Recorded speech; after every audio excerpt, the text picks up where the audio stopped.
President Clark, are you ready? I am ready. Okay, just give us one more second and Okay. we'll get started.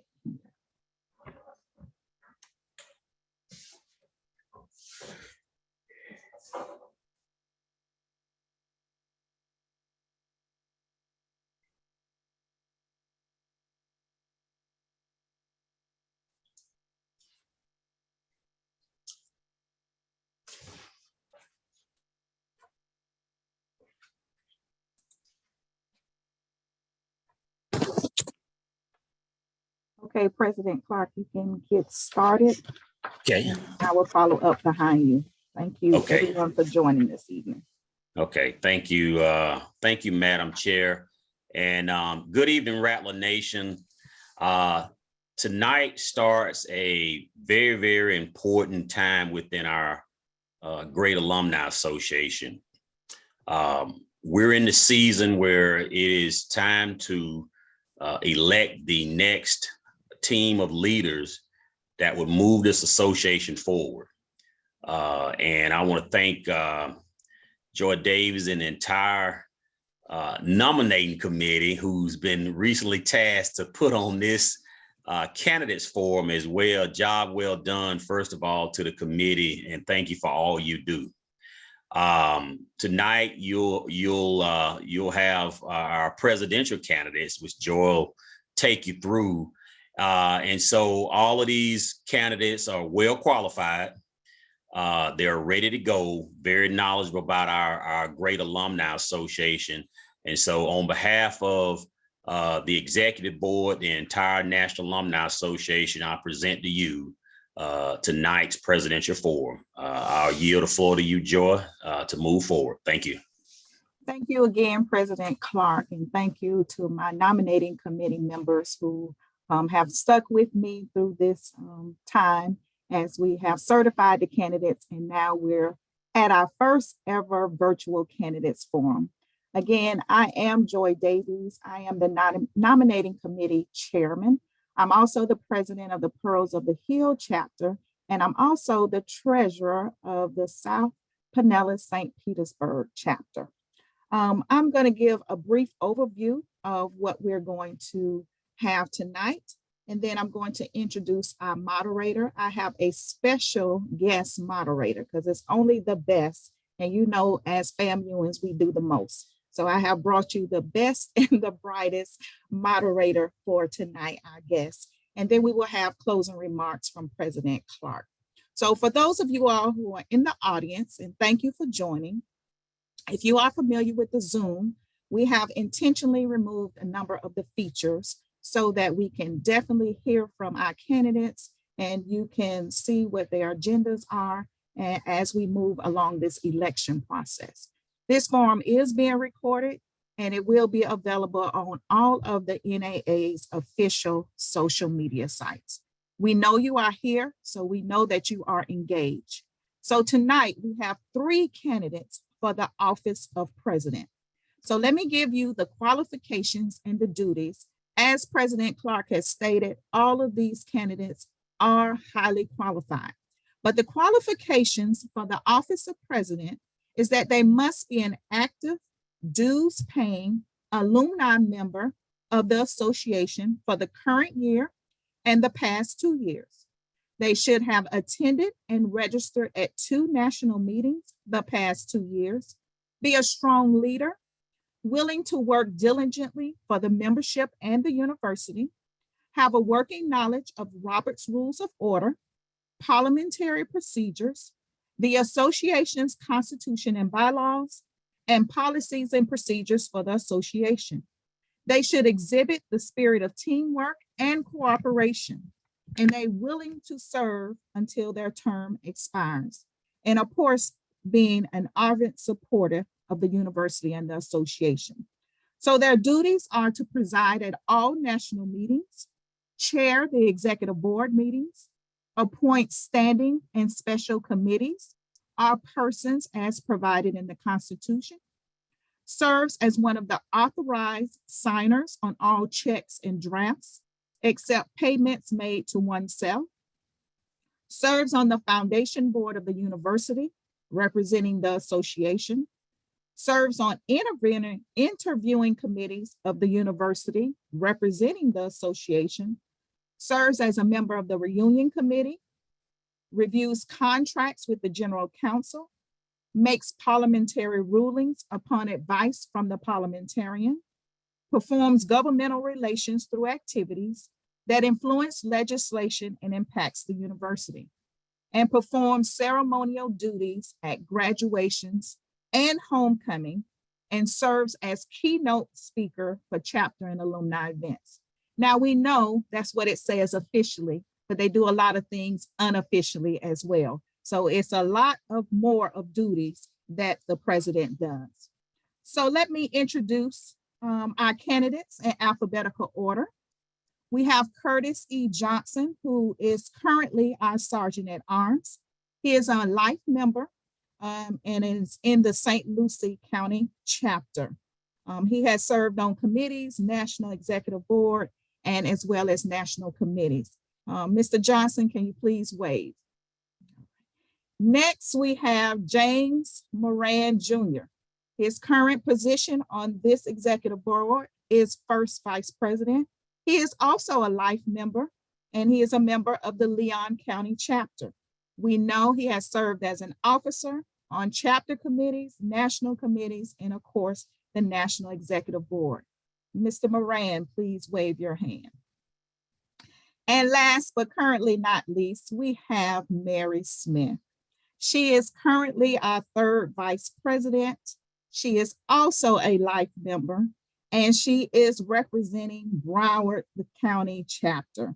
She has officer experience at the chapter level, chapter committees. At the region level, she has served on the national committee as well as the National Executive Board. Mary Smith, if you can please raise your hand, wave at the audience. And here we are, our moderator with the most. So this moderator is our guest moderator. She is a friend, more than a friend, a financial supporter of our organization. Her name is Patrice Moore. She was elected in August 2010 to serve as circuit court judge for the 6th Judicial Circuit. And she was the first African-American female to serve in this position. She currently serves as the United Family Court Administrative Judge, where she presides over delinquency, dependency, domestic violence injunctions, girls' court, truancy court, and family law matters involving dependency court. She received her undergraduate degree from Florida Memorial University, so she is our fellow HBCUan, and her Juris Doctor degree from Stetson University College of Law. She's the wife to Jimmy, and she's Judge Judy to her 2 girls. She has a senior at Florida A&M University, Chase, who will be graduating this year, and she has a freshman here in St. Petersburg. She is a special friend to me in many ways. She's my sister. She's my prayer warrior. We are connected. So now I will turn it over to Judge Moore. Thank you.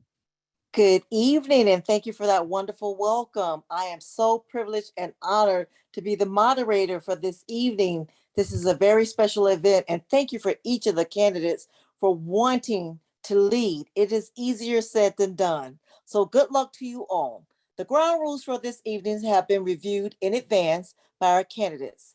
Each candidate will have 1.5 minutes for opening statements that will provide insight as to who they are. Candidates may choose not to use all 1.5 minutes. The timekeeper will hold up a sign at the 1 minute mark, at the 30-second mark, and then there will be a stop sign. After opening statements have been made, questions for the candidates will be taken from the ones that were submitted. And I do have the questions with me, and I will change up the order. So number 1 will not always be number 1. So that way everyone gets a chance to answer the question first. At the end of the question period, candidates will have a brief 1 minute closing statement. Again, candidates may choose not to use all of their time. We have scheduled to conclude no later than 7 p.m. And so now we're getting ready for our opening statements. We're not getting ready for our opening statements. I want to start out with the candidates telling me about themselves and telling you about themselves. And now we'll go to Mr. Curtis E. Johnson. Welcome, Mr. Johnson. Thank you so very much. I'm Curtis Johnson, Jr., a 1990 SBI graduate, 1992 MBA graduate of the School of Business and Industry, Florida A&M University. I hail from the beautiful city of Fort Pierce at the current time. Thank you very much. And now an opening statement from Mr. James Moran, Jr. Tell us about yourself, Mr. Moran. Awesome. Thank you so much. I've had the pleasure of serving this association for more than 20 years under 3 administrations. And those administrations have been President Alvin Bryant, Tommy Mitchell, and our current president, Colonel Clark. I've served successfully as a 2-term Leon County chapter president, a 4-term national chaplain under 2 administrations, 2-term national treasurer, and now serving my 2nd term as the national first vice president, and numerous other committees that I've been on over the years. I am indeed a 1989 Life member and a 2010 Distinguished Alumni Awards recipient. I have the institutional knowledge, which affords me with a bird's eye view, if you will, of the challenges and the successes of this administration. Lastly, I have at least 11-point plan that will propel this association in the direction of a major nonprofit organization. One of those initiatives would be to secure the site, a site to build the alumni home, a place where we can call home. Thank you so much. And thank you. Last but not least, Miss Mary Smith. Miss Mary, you have the floor. Thank you and good evening. As always, I want to first start out by giving honor to my Lord and Savior, Jesus Christ. And thank you to the NAA President, Gregory Clark, Colonel Gregory Clark, the Executive Board Nominating Committee, and all of our Rattler listeners who took the time to call in and be a part of this agenda to participate in the process of selecting one of our next leaders of the NAA. I am Mary Smith. I was born in Quincy, Florida. I'm a graduate of the School of Nursing at Florida A&M University, and I've been involved in the FAMU NAA alumni for over 26 years. Presently, I'm serving as the third VP. I was the past NAA recording secretary. I'm a member of the Budget Committee, a member of Governmental Relations, and the Bylaws Committee. Under my leadership, the original SOS was initiated, where we raised $700,000 and the 50-50 Founders Day, which offered a 50-50 back percent to the chapters. I am a member of Bethel AME Church in Goose, Florida, a proud member of Alpha Kappa Alpha Sorority Incorporated, Beta Alpha, and I am a registered parliamentarian. My platform is "It's time to continue to move FAMU NAA forward." Thank you. Wow, as you can see, each of the candidates are more than qualified. I am curious to find out who is going to get this position. So we'll start out with our first question, and that will go to you, Mr. Johnson. What is your vision for the National Alumni Association, sir?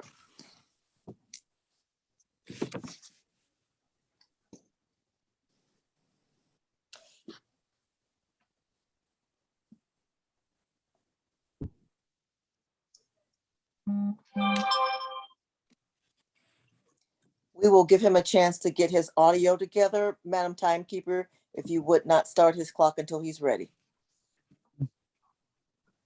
Sorry about that. Can you hear me now? Yes, sir. Okay, thank you. Computer decided to shut down. So thank you. My platform rests on 3 platforms, one of advocacy, inclusion, and growth. The vision of Florida A&M University National Alumni Association, as I see it as candidate for presidency, will be on my proven track record of success coupled with leadership competencies that builds advocacy to unite and continue the forward movement of the Florida A&M University National Alumni Association. The platform of advocacy to be able to impact our legislature, to impact the state of Florida, to support those candidates that are FAMU alums, to advocate and move this university forward.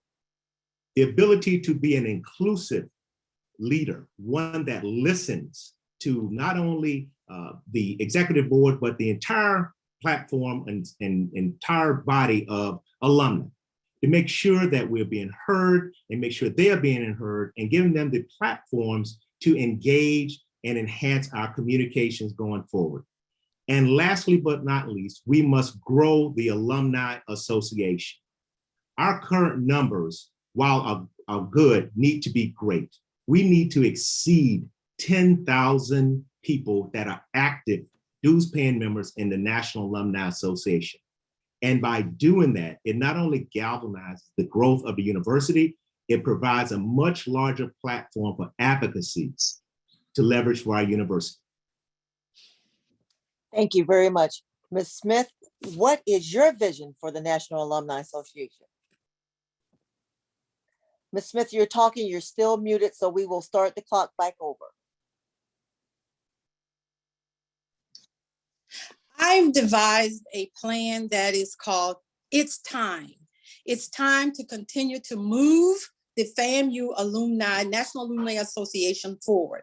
As you know, the National Alumni Association's mission is, number one, to raise and give funds to Florida A&M University that will support the programs. It will support recruiting our students, recruiting alumni, and doing those things that will perpetuate a positive image of the association and the university, and influencing communities and governmental activities that will support the university's priority.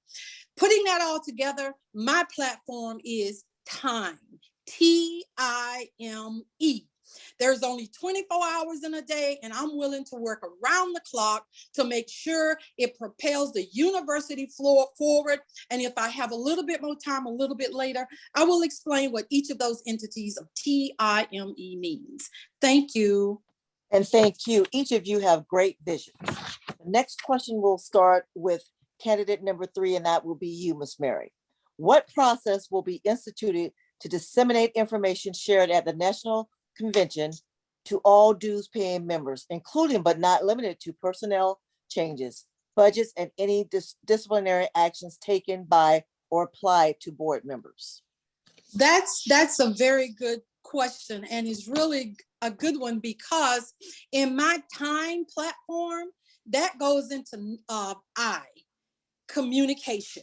In disseminating this information, especially to our seasoned rattlers who are not that savvy with the internet and going online, we need more of calls, more of mail out flyers, and it's a great accomplishment to see their face when they get this information. A lot of confusion and participation will be eliminated if they are communicated what is happening into the NAA. We need to have encouragement as far as telephone calls, organizations in certain units to let the individual chapters know what's going on, so that the chapters can reach the regional VPs and the regional VPs back at the members. Thank you. Thank you. Mr. Johnson, you're up. What process will be instituted to disseminate information shared at the National Convention to all dues paying members, including but not limited to personnel changes, budgets, and any disciplinary actions taken by or applied to board members under your term? So as we speak right now, communications be the forefront of my platform. We currently have a media and technology team. They've done a tremendous job of bringing us into the current future of utilizing media and technology. We need to bolster that community with more talent, more skills to engage all levels of our alumni. We do have our golden rattlers, that I call them, that we need to really understand and communicate to them effectively. We also have a younger generation that we aren't even touching yet. And that's part of the platform too, of bolstering that media and technology with a subcommittee on communications to directly devise the mechanisms and streams and platforms to engage the body wide. We have only scratched the surface when it comes to communication, and we must do much more to reach the masses of our actual alumni association. Thank you very much. And last but not least, Mr. Moran, what process will be instituted to disseminate information shared at the National Convention to all dues paying members, including but not limited to personnel changes, budgets, and any disciplinary actions taken by or applied to board members? Thank you so much for the question. Allow me to also say that I did not get an opportunity to respond to my initiatives, the first question that was asked of the other candidates. I am sorry, what I'm going to do, answer this one, Madam Timekeeper, if I could go back and allow him. So you'll get 2 times, okay? That was on me. Okay, thank you so very much. One thing that comes to mind is what I call think tanks, and what this will be is an organized way to visit our alumni chapters and talk to them around the country about some of the challenges, to hear their voices as well as their concerns, and allow them to participate in some of the solutions by speaking directly to the national president. And then that way, I will be transparent, I will be a transitional leader and available to hear the voices of our alumni. Thank you. Then you can go ahead with the question that I missed, and forgive me. Okay, thank you so much. It is important that we grow the association. I have a plan to grow the association by 125% over 3 years with a plan that I describe as the 1887 plan. I will then increase the alumni by 25%, our giving by 25%, by encouraging both our elected and appointed officers to become donors and track their giving. Strengthen our fundraising programs by providing a standardized or best practices at all levels. In fact, developing an SOP, a standard operating procedure. Training for our officers are definitely important for all levels. One thing that comes to mind is building better boards programs, and I will identify different faces, both regional and nationally, to participate in a program that I call meeting planners. And what this does, in fact, allows us to invest in our membership, our membership, and then allow them to become certified federal planners, both assisting the regional, their chapter, as well as the National Alumni Association, amend and update the Constitution, and find better banking practices, because I was the national treasurer, and we should be responsible for stewardship dollars and establish operational standards. Those are just 7 of my 11 points and interest initiatives. And all of those points were great points. Now, the next question is a burning question for every parent with a student at Florida A&M University. And we will start with you again, Mr. Curtis Johnson. What are your plans to improve the process of timely scholarship and financial aid disbursement, sir? Can you hear me? Okay. That comes under the inclusion bucket for me. We must be inclusive in listening to all voices of the university. As a National Alumni Association president, my plan on the inclusion is to actually have small town halls so that we're listening not only to our active alums, but we're also listening to our parents that are part of that process and invite them to be a part of that as associate members or active alumni members of the chapter. By doing this, we're actually actively engaging those parents. We're listening to them directly.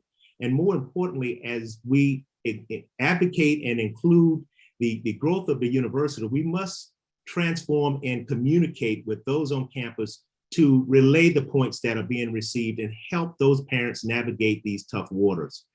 This is a volunteer organization. All of the officers, we all serve on a voluntary basis.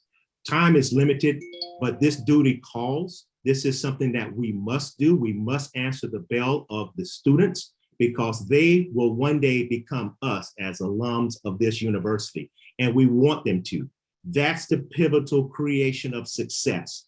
Treating them with dignity and respect creates a better future NAA. And that is a solemn duty that the president of the NAA must uphold and must take, and it's one that I will fulfill to make sure those questions and concerns are answered. Thank you very much. And now the next person to answer that question will be you, Ms. Mary. What are your plans to improve the process of timely scholarship and financial aid disbursement?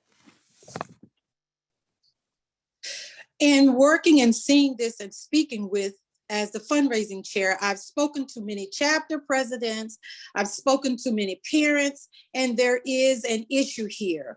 The executive board has been working on a plan to try and eliminate this lapse or this time period between receiving the actual award and then being dispersed to the student. My plans would be to speak with my executive board and we work out a strategy where we can kind of like shorten the time, but that would definitely be part of the university's input. And we would need the input of the university quite a bit with that. So in order to get those students their monies on time, this is what I would propose to do with the executive board. And thank you very much. And finally, you, Mr. Moran, what are your plans to improve the process of timely scholarship and financial aid disbursement, sir? What I love about this particular question, when I was treasurer, I was faced with this, and what I have done in the past was I have a relationship with the Vice President of Student Affairs, and I was able to communicate with him directly to make sure that we end up with the results of the students then receiving those funds that they should. I think that we should have an open relationship with the administration, understand what the processes are to avoid any challenges that may come forward. So an open relationship with the administration is my point. Thank you very much. On to question number 4. And I'm just letting you guys know I didn't decide this order. I'm just following my script. Okay, but we will I swear to you that Mr. Moran will get to answer a question first, but we're just not up to him yet. So we're starting back over, and you, Ms. Mary, you're going to answer this question first. Are there any plans to get other incidents that may be attractive to younger alumni? You know, that's an interesting question, because this weekend at the Capitol, I spoke with a lot of alumni, and they were very interested in doing some things that they said would include them in our strategies and our activities for the National Alumni Association. In planning for them, they were interested this weekend. I spoke with some of the Student National Alumni Association, and they were interested in doing things that they felt would interest them. And it wasn't, surprisingly, it wasn't all partying. They're very educated individuals. They're smart, and they knew exactly what they wanted and how to do it. So I instructed them to write it down, send it to me via my email, and if I am chosen as your next president, they would be able to speak with us and give us their impression or their ideas of what they would like to see us do that's inclusive of the young alumni, which includes leadership. Yes, ma'am, because they are our future leaders. Other alumni.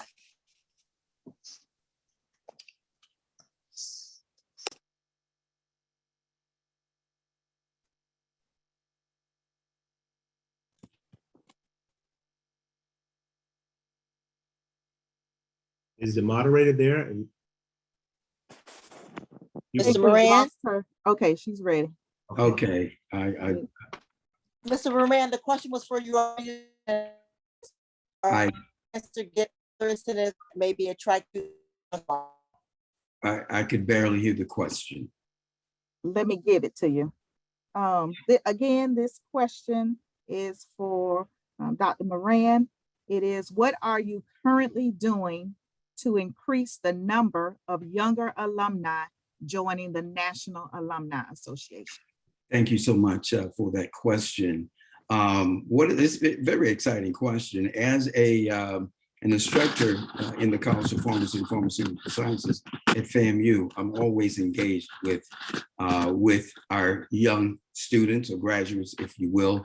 And I think that it's important that that we remain engaged and listen to the voices of our youth, if you will, our younger alumni, and make sure that they are a part of the association. My plan is to make sure that we have a very diverse appointed group of individuals that can work with the association, diverse in age as well as gender, and that would assist us moving forward as an association.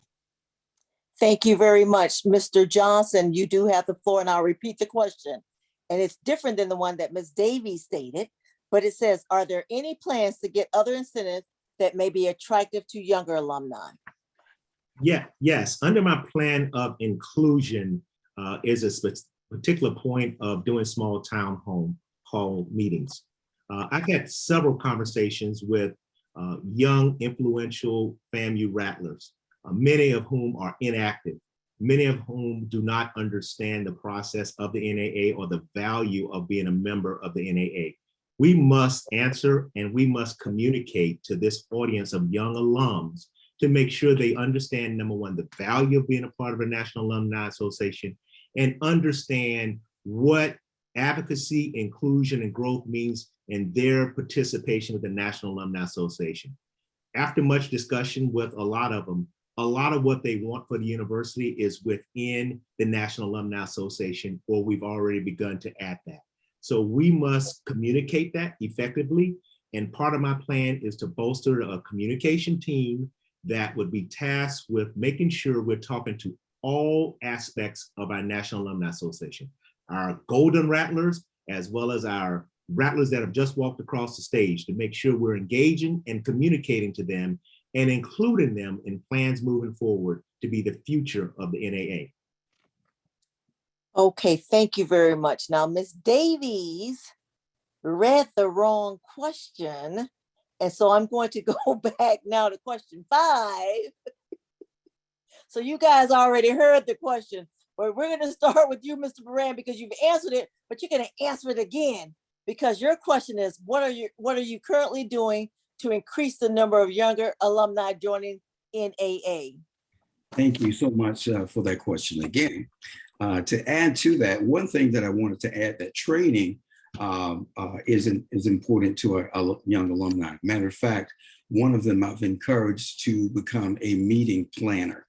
And what that in fact does, it changes the face of convention meeting planners. What it does is costs about, I'm the former president of the Society of Government Meeting Professionals. And what I've done already was encourage 2 of our young alumni to become members of that. What this does in essence is allow them to become meeting planners, $45 a year. I could do that by investing and identifying at least 10 other members. And then they will become federally certified to become meeting planners, both for their chapter, for the region, as well as a national meeting planner. And what we will be actually doing is investing in our alumni. Thank you. Thank you very much. And then the question now goes to you, Mr. Johnson. What are you currently, what are you currently doing to increase the number of younger alumni joining the NAA? I'm sorry, I'm trying to get the glare off of my glasses. That's distracting to some. No problem. Thank you. What I've currently done is I've engaged up to 100 young alumni, many of which belong to different affinity groups and chapters that I belong to. A lot of them were actually confused about the election process. They didn't understand it. They weren't in position to. So the sheer fact of coming into the excitement of being able to elect the future leadership of the National Alumni Association has allowed me to currently get new members actively involved and part of the NAA process. I can tell you that they're excited, they're willing to accept responsibility, and willing to be held accountable for opportunities that they would like to seek to help propel this National Alumni Association forward. So what I've currently done, I've actually engaged our alumni to the tune of over 100 young people, of which they have registered and become active members of the National Alumni Association in their respective chapters across the United States of America. Great job. Miss Mary, what are you currently doing to increase the number of younger alumni joining the NAA? In Broward chapter, we have, and that's speaking here, we have a recruitment team that is far above any at all. And we have young alum that are involved in the chapter, and they have their own little group me. They go out, they reach out to young alumni, and they kind of bring them in the fold and tell them what we have to offer. But we noticed that the young alumni, they feel like no one listens to them. So I try to and will work with communication in assisting them to understand exactly what the National Alumni Association has to offer them and where they can go from there. The sky is the limit. Thank you. You are very welcome. Mr. Moran, I'm coming to you to answer question number 6 first. So get ready. And the question is as follows. How will you adjust the priorities of the executive board, sir? How would I adjust the priorities of the executive board? Yes, that's the question. Okay. Well, I think it's important, first of all, to have a conversation with them and share my list of priorities as a president and get buy-in, if you will. And so that if in fact that we're all working in concert with one another and making key decisions that is best for the association, then I think movement toward progress will happen. Thank you, Ms. Mary. The question is on the floor for you. How will you adjust the priorities of the executive board, ma'am? Thank you. As stated earlier in my mission for the NAA, the mission is to raise funds and support our university first and foremost. Then we go into programs, recruitment of alum, promoting a positive image of the association and the university. So with me, it was in that order. Number one, the university first and foremost, and then supporting the programs, which may include quite a bit. Thank you. Thank you. Mr. Johnson, how will you adjust the priorities of the executive board? You know, after the executive board is placed and put in place, and we've taken the inventory of the National Alumni Association to really understand the pulse of the alumni body as a whole, it is our task to take that information and data and begin to overlay that with what is the current mission of the National Alumni Association and what we strive to do. Coupled with that will be the opportunity to streamline some of our processes and also make sure our budget is reflective of the actual matter at hand. If we're going to grow membership, then resources must be allocated toward membership opportunities to bring more people into the fold of the National Alumni Association. But first, we must listen to the Alumni Association as a whole, take the pulse. The executive board will take direction from that and fulfill the mission that we set out to do. Thank you. Mr. Johnson, you stay with me because this question belongs to you. What has had the greatest impact on the NAA's ability to support FAMU? One more time on the question. Yes, sir. What has had the greatest impact on the NAA's ability to support FAMU? We have had unprecedented leadership in our current leadership under Colonel Gregory Clark. Greg came along and stabilized and took this alumni association to a new level. His consistency of being a part of the official meetings and the unofficial meetings and being the consistent voice at the table to make tough decisions, not only for the National Alumni Association, but to also have tough conversations with campus leadership. That needs to be continued and that needs to go to another level. And it's because of Greg that set a model for us to follow. We must build upon that to even face greater challenges as we advocate for our National Alumni Association and our university. Thank you very much, Mr. Moran. The question goes to you, sir. What has had the greatest impact on NAA's ability to support FAMU? I think one of the greatest things that has occurred is the strengthening of the scholarship program, SOS, if you will. One exciting thing that had occurred was one of our pharmacy alumni that had graduated but could not work in her profession. And she reached out to me and I had a conversation with President Clark, and long story short, she was able to now graduate because a few of her bills were paid, if you will, and she is now successful and living in Trinidad, if you will, as an active pharmacy contributing to her community. The scholarship program is an exciting program and it does quite a bit for our alumni and our students. Thank you, Ms. Mary. What has NAA's ability to FAMU?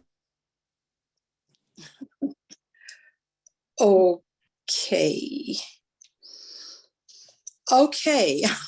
Ms. Moderator, we lost the Trying to question. remember what you said. What was the question again? What has had the greatest impact A's ability. Okay, I'm going to go ahead and answer what I think I heard.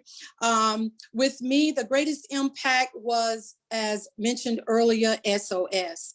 When we learned that Dr. Robinson was walking around, as Colonel Clark said, with a list of students in his pocket, we knew at that time that we had to help these students. So the committee got together for fundraising, came up with a slogan, and we came up with a device that would help these students, and it was approved by the executive board. And that scholarship venture was SOS. And like I said before, the first year we raised over $700,000, and we're still raising monies that helps the students. Another one is our 50-50 chapter. Some of the chapters raised the money and they did not have scholarships prior to this 50-50, but now the smaller chapters are able to give scholarships to the students in their area to help them with their bills and their tuition at Florida A&M University. And that was really great. I think our moderator is still stuck for a moment. So we will move on to our final question before our closing statements. And this will be for Dr. Moran. And this question is, how will you bridge the gap between the National Alumni Association and alumni that haven't joined the Alumni Association due to their disillusion with the organization and its leadership? That's a great question. One of my points is called a think tank.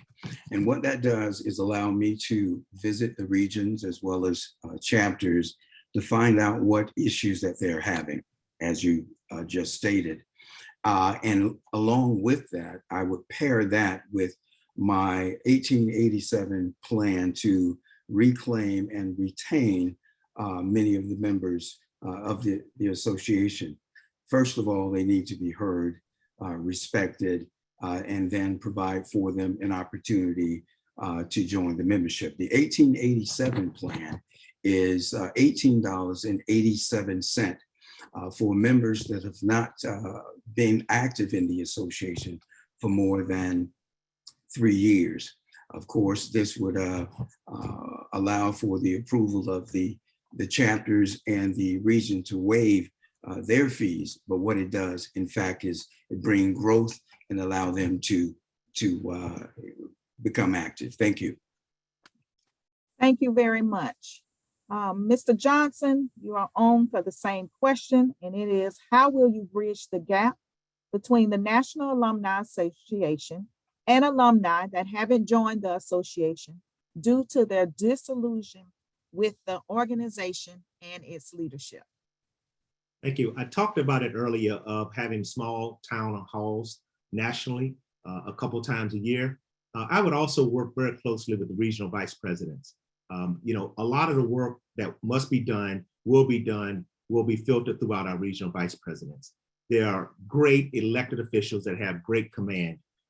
From a national standpoint, absolutely being one of communication, being one that creates a communication committee that will create different platforms to engage our alumni, both golden rattlers as well as the youngest rattler to walk across the stage, but also not forgetting the leadership executive team and empowering them and holding them accountable to engage in these regions to understand the trends and concerns coming from each region so that they may be addressed and we may put together a strategy and platform to bring them under the fold of inclusion and growth, part of my advocacy platforms.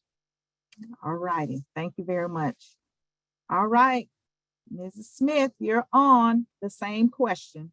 And again, it is, how will you bridge the gap between the National Alumni Association and alumni that haven't joined the association due to their disillusion with the organization and its leadership? Okay, I think the first answer to that is a very, very big answer, and that is trust. I think trust is one of the factors, and transparency. A lot of individuals don't like hearing that, but transparency is also important. Communication, as mentioned, is very important also, because with communication, if the presidents were given communication and disseminated that information to their chapters and disseminated to individuals in the family or family graduates, I think the delusion and the organization will grow. Strategize ways to re-engage, and open communication and trust would be my answer to that question. Thank you very much. The moderator is back on to you. Thank you, and sorry, we are having internet difficulties in my neighborhood, so please forgive me, but you have answered all of the questions. Now we're coming into our closing statement. Each candidate will have 1 minute if they wish to do so in order to do a closing statement, and we're going to do the reverse than we did in our opening statements. So Ms. Mary, you have the floor for your closing statement, ma'am. Thank you. My slogan, again, is time. And with time, I think it's a win-win situation. I'm not coming before you with false facades or false promises to do something and I don't do. I'm coming before you because I want to see great things happen with the Florida A&M University NAA. There's going to be challenges. I'm not saying they won't, but as a team, the alumni can face this head on, be transparent, dedicated, determined, and stick to it to get results. And as we have, or as I have over the past 26 years, I'm Mary Smith, the fundraising chair presently, looking to be your next Florida A&M University National Alumni Association. And I guarantee you, I will work around the clock. It's time to change. Thank you. All right. Now the closing statement.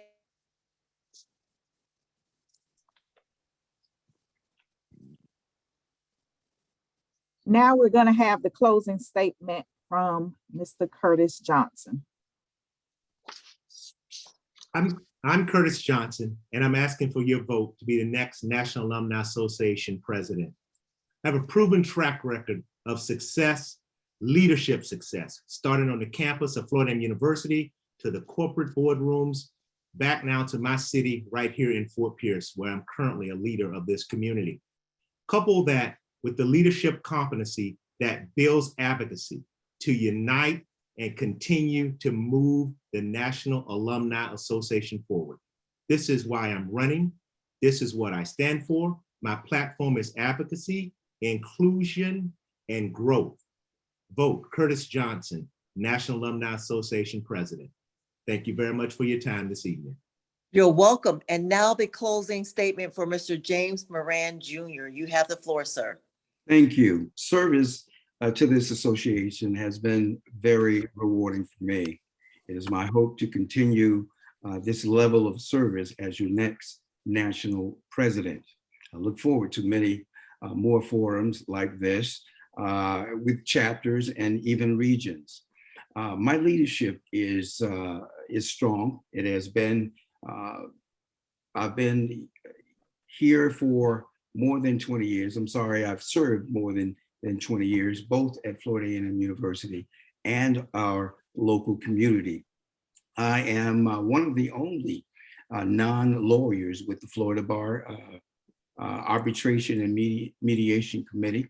I'm on the board of the American Red Cross, as well as a commissioner with the Tallahassee Housing Authority. Both the local community and FAMU have recognized my leadership. I look forward to the opportunities of serving as your next national president. Thank you.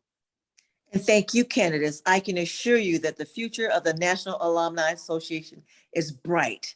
I am very impressed with each of you. Ms. Davies, you have the floor. Again, candidates, thank you. Of course, with anything in technology, we have some challenges, but we have risen to the occasion as we always do. Again, this is our first ever virtual candidates forum. You have heard from the 3 candidates that we have for the office of president that will begin July 1st, 2022 and will run for 3 years. So it is a 3-year term.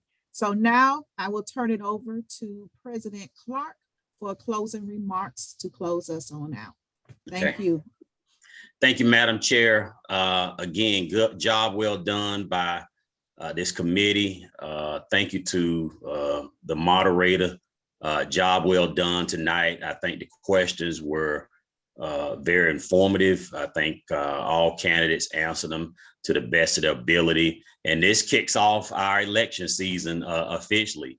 I would encourage each and every one of you out here that's listening, that heard this tonight, to engage these candidates, pick their brains. They certainly got a lot more to talk about than the minutes allowed tonight. So please reach out to them, because this position will be the face of not only the National Alumni Association, but the face of all alumni representing Florida A&M University. So go forth, continue to do great things. And remember, at the end of the day, one team, one mission, one FAMU. Let's move this thing forward. Go Rattlers, and have a great, great night.